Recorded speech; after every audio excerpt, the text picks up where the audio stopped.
So here's the making of. Here's what looked like is where I'm at. So I have this piece of glass in front of me, and then I have a camera mounted with a teleprompter, and the teleprompter shows slides with my notes on it. And then in the back, I've got what's called a confidence monitor, so that shows what's actually being recorded.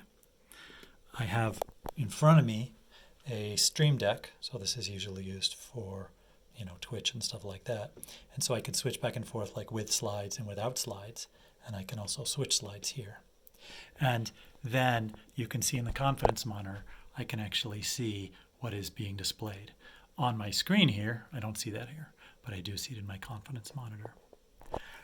As well as switching between the slides on the screen, I can actually switch between the slides that are shown in the teleprompter.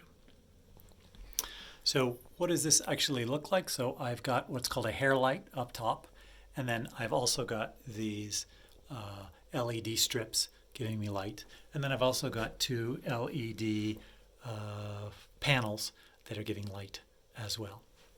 Behind me is a black curtain on here, so that's how I get that nice black effect. You may notice that if you look at the screen, there's actually kind of crappy looking sometimes. Right now, I just cleaned it, so it's not bad, but there's sometimes haze there. It turns out that with the proper settings on the camera, you just don't see that. It's important on the other side that there's not a lot of light that's happening.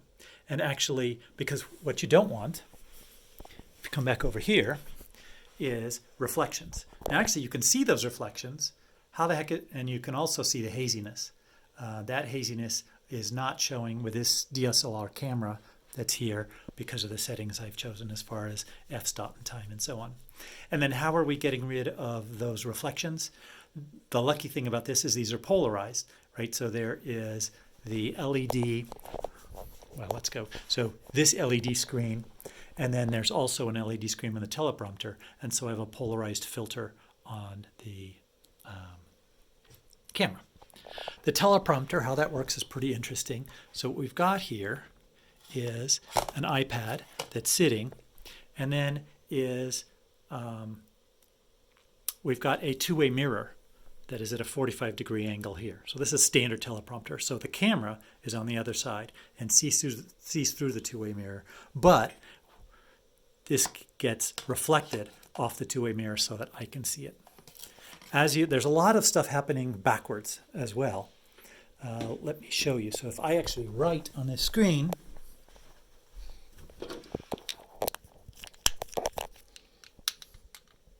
I'm writing like normal, right?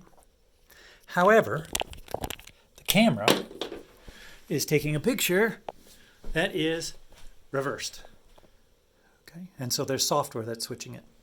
As well, if I look at my iPad is reversed because it's going through a mirror. So I've got software on the software basically where I pre-flip these PDFs vertically, and then that works with the teleprompter. And then I've got post-flipping horizontally that will switch so that that is the right way.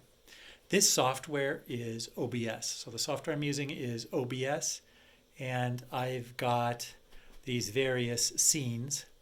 I forgot to also show you, this is the shotgun mic. So this is a shotgun mic that's coming down right into this area. Unfortunately, it picks up every tap or squeak on the glass. I've also got here just my checklist that says make sure to check the mic levels, because it's really frustrating to run through 30 minutes or 45 minutes and then find the mic hasn't been going. The way I do that is you'll may be able to see on the confidence screen the thing that says Behringer, and as I'm talking you can see it's going up to 9. It's maybe a little high there actually, but if that's not moving at all, that means I'm not getting any sound. I also say to put the air conditioner off, so there's an air conditioner right up there.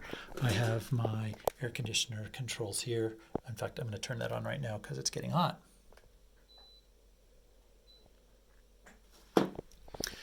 Showing recording. Oh my gosh. So in the bottom right of the confidence screen, so I can start the recording from here, and it shows a little red dot and shows recording. Yesterday, 4 times I recorded a 2.5-minute video. 3 of the 4 times I forgot to press recording. And I did it one after another and after another, and I just couldn't forget. Finally, I take my watch off because it's pretty big and bulky.